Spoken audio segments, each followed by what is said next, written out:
Oke, mulai Bismillahirrahmanirrahim. Assalamualaikum warahmatullahi wabarakatuh. Selamat malam rekan-rekan calon sarjana ilmu komputer Unsi ya. Ini kita pertemuan after UTS, pertemuan ke-9 ya. Walaupun minggu ini masuk sesi 10, tapi sesi sinkron ini untuk sesi ke-9 di kelas P3TK.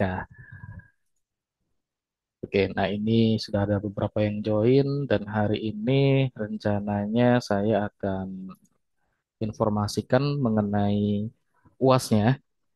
Jadi kalau materi teman-teman bisa menyimak secara mandiri di LMS, tinggal download saja, terus dipelajari. Dan materinya pertemuan 9 ini nggak berbeda jauh kalau teman-teman sudah ngambil kelas mata kuliah RPL atau Rekayasa Perangkat Lunak ya. Karena ini ngebahasnya tentang metode yang dipakai untuk ngerjain proyek ICT dan di sini spesifik ke aplikasi ya. Makanya yang banyak dibahas ini tentang SDLC. Oke, ini saya share screen sebentar aja.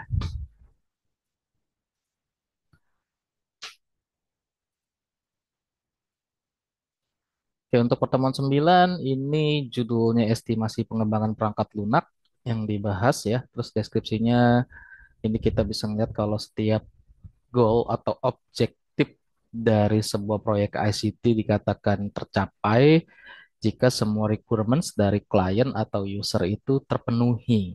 Dan di situ bisa dilihat dari setiap step by step pengerjaannya, terutama ada bagian yang paling krusial adalah di requirements analysis ya. Sorry, di requirements gathering, setelah itu requirement analysis.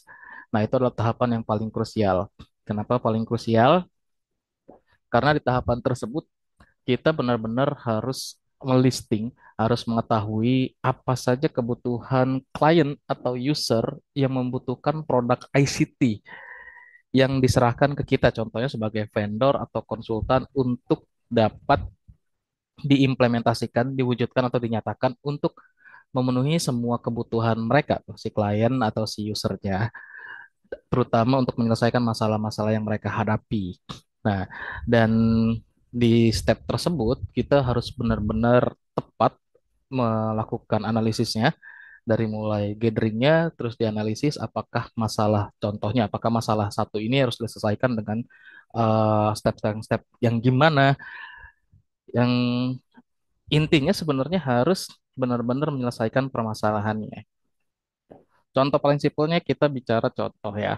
Untuk sistem penggajian contohnya mereka masih manual ya berarti kita harus buatkan otomatisasi atau sebuah apps di mana ada salah satu fungsi apps tersebut memudahkan untuk perhitungan gaji. Contoh seperti itu. Dan itu harus di listing benar-benar semua masalahnya. Setelah itu ya nanti kita pasti bisa, kalau sudah listing semua ya dari requirements-nya, kita bisa mengestimasikan untuk menyelesaikan atau memenuhi kebutuhan klien atau user, kira-kira durasi pengerjaan proyeknya ini akan berapa lama ya.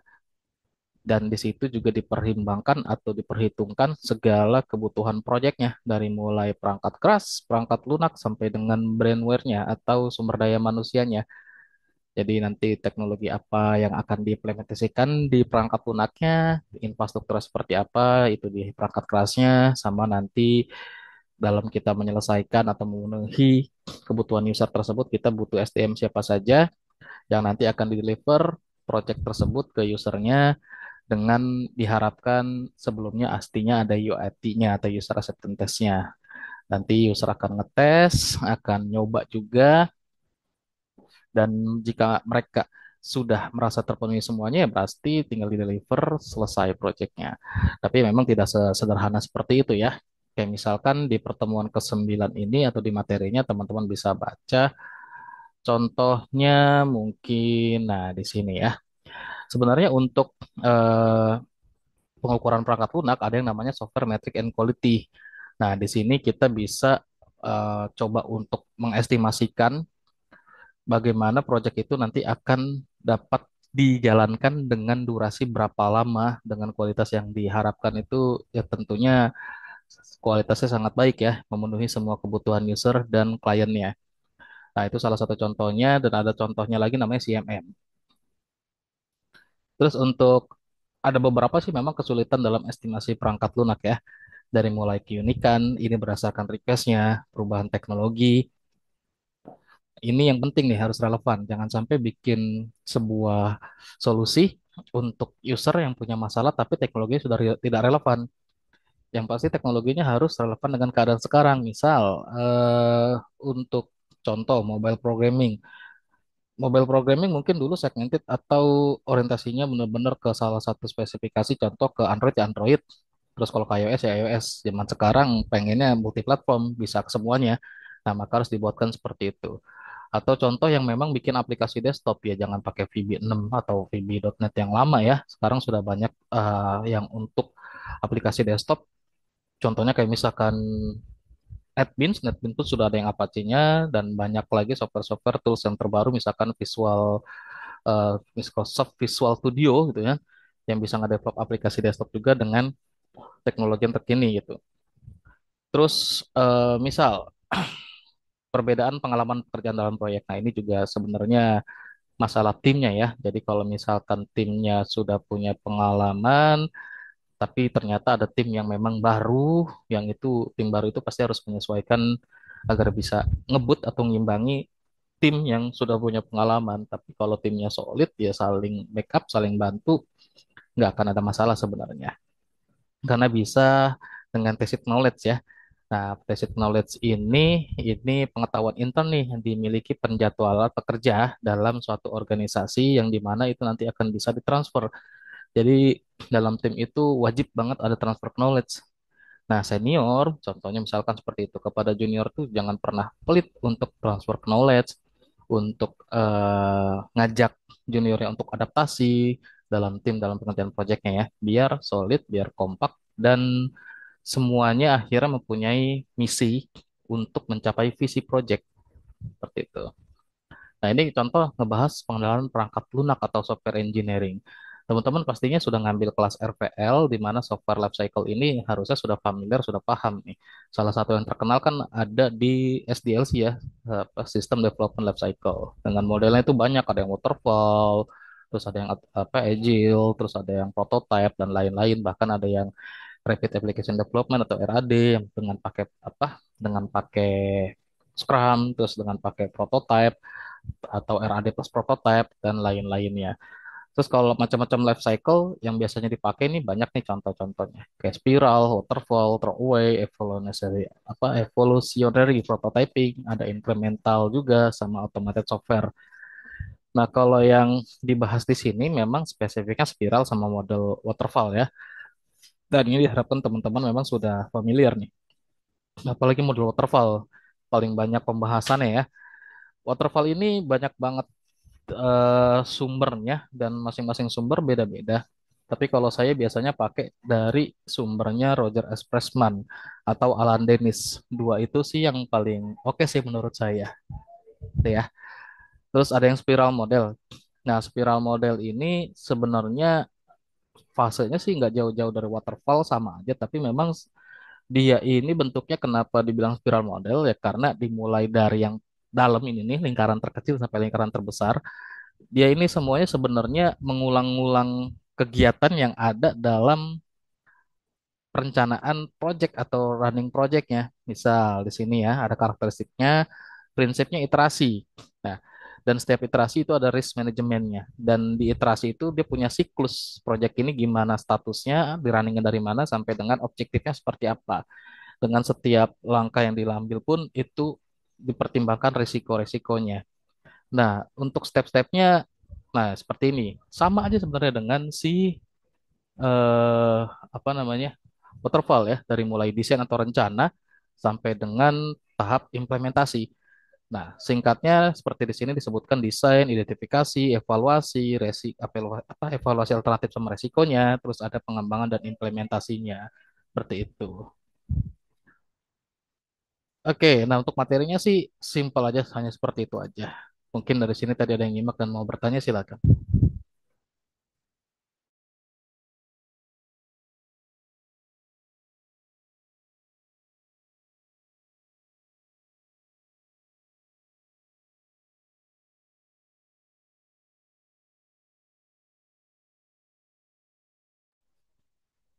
Wah, ini kayaknya banyak yang nyimak aja nih.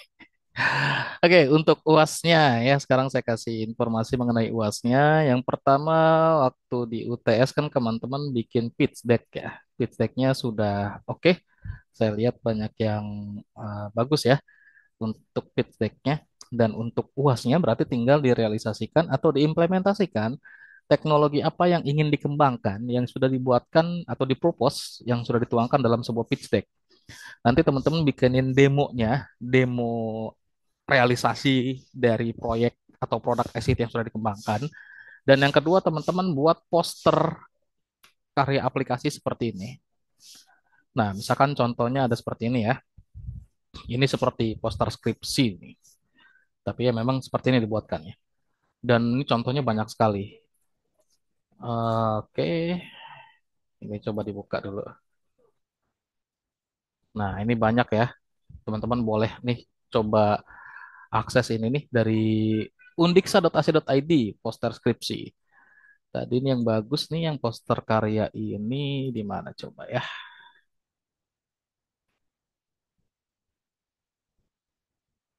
Oke, ini dia ya.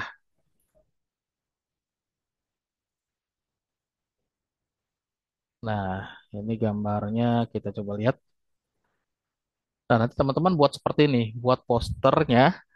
Jadi judul proyeknya atau produk yang dihasilkan apa, nama produknya, dan dituangkan ke dalam poster seperti ini dengan ada identitas pembuatnya dari univ mana, prodi apa, terus nama-nama anggotanya itu juga boleh ya bukan boleh dah, harus wajib dimasukkan ya. Seperti ini, terus di dalamnya apa? Ya, yang dari pitch deck tinggal dimasukkan saja, tapi lebih ke arah implementasinya. Intinya tinggal kenapa bikin project itu, tujuannya buat apa, metode yang dipakai, hasilnya seperti apa, kesimpulan. Udah, itu aja. Jadi alasannya itu bisa di latar belakang, terus tujuannya atau hipotesa dengan rencana jawaban penyelesaian dari masalah yang ada di latar belakang apa, metode yang dipakai untuk menjalani proyeknya, hasil dari proyeknya seperti apa, kesimpulan. Tapi dibuat semenarik mungkin untuk poster aplikasinya, sorry, poster proyek ICT-nya. Jadi untuk UASnya, sekali lagi untuk UASnya teman-teman yang pertama adalah realisasikan atau wujudkan proyeknya yang sudah dipropos dan dituangkan di Pitek waktu UTS. Yang kedua nanti buatkan demonya, demo dari proyek ICT-nya. Kalau aplikasi ya demo aplikasi, kalau yang topologi atau simulasi ya demokan saja. Terus yang ketiga buatkan posternya seperti ini. Ya, ini tinggal nanti searching aja untuk keywordnya nanti teman-teman bisa searching poster karya aplikasi atau poster skripsi. Nah, contoh seperti itu. Nah, ini mungkin kalau ada yang mendengarkan boleh bertanya, silakan sebelum saya akhiri.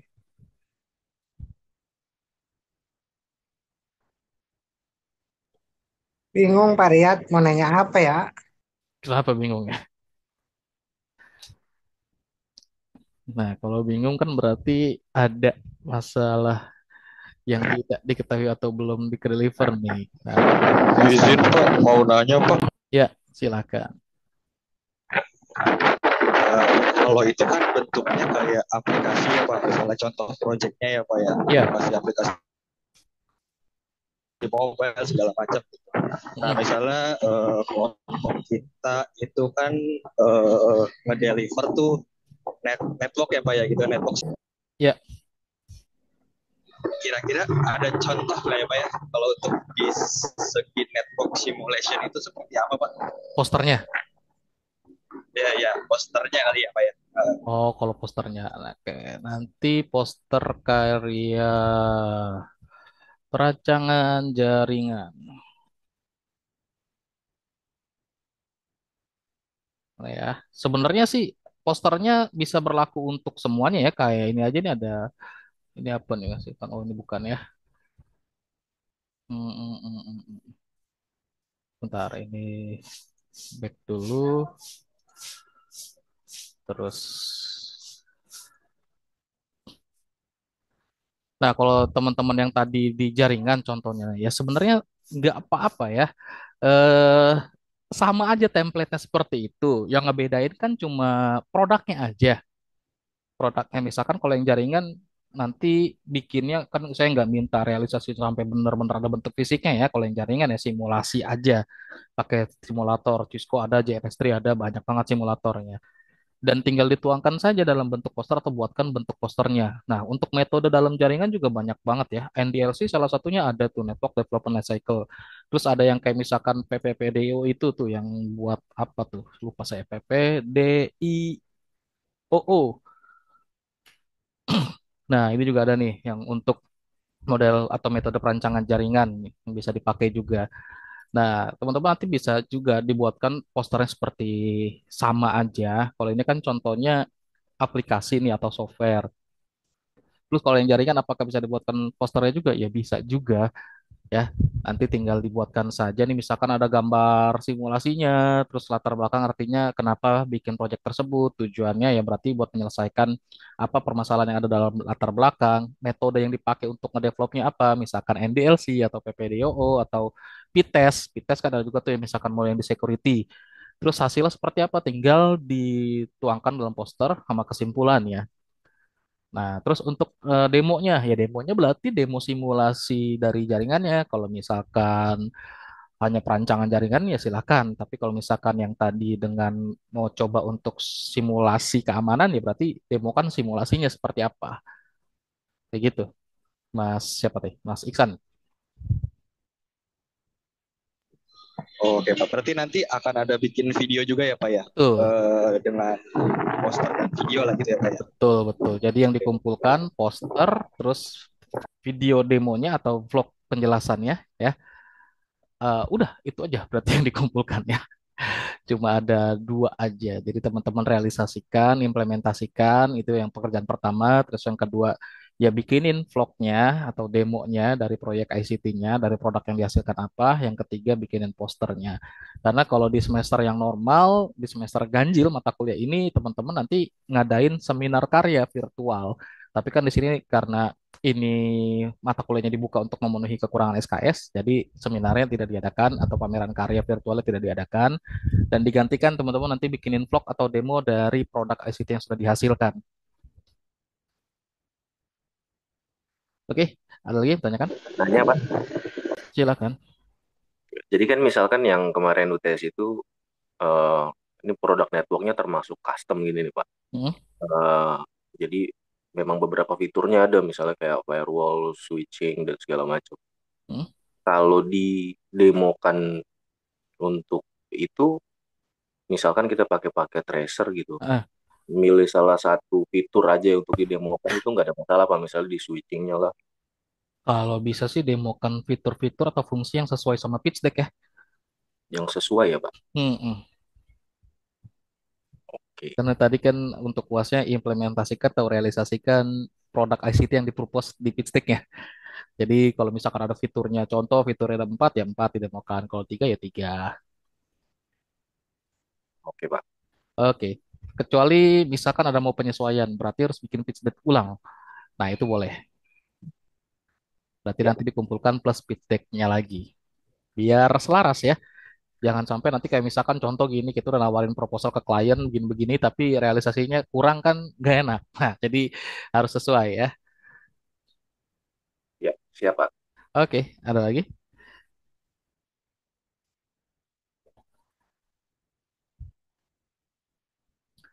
Oke, jadi untuk UASnya sudah saya spill di pertemuan ini. Jadi ini waktunya masih sangat lama untuk ngerjainnya. Kenapa saya spill sekarang ya tadi biar ngasih spare waktu lebih lama ke teman-teman buat ngerealisasiin produk ICT-nya di dalam proyeknya ya. Jadi biar nanti UAS ya sudah tinggal upload saja. Insya Allah soalnya nggak akan berubah kok. Kalau udah berubah pun saya akan kabari secepatnya. Pasti sih yang saya bisa pastikan nggak berubah ya. Jadi teman-teman untuk UASnya merealisasikan proyeknya, buatkan videonya atau vlognya, demo dari proyeknya, plus buatkan posternya. Itu aja. Oke, kalau ada lagi yang tanyakan, masih ada Mas Dodi, silakan. Misalkan dengan itu kan harus dengan kelompok yang sama berarti apa ya? Betul. Nah, misalkan ada perubahan gitu Pak Hmm, dengan kelompok yang sebelumnya mungkin ada ketidaksesuaian pas hmm. pas UTS mungkin kita klop tapi pas UAS kita kayaknya ganti deh gitu personelnya gitu. Gimana tuh Pak? Kalau judulnya tetap sama, misalkan Mas Dodi sama Mas Abdu sama Mas Bayu gitu misal contohnya nggak ada ya. Nah, pakai misalkan judulnya proyek A.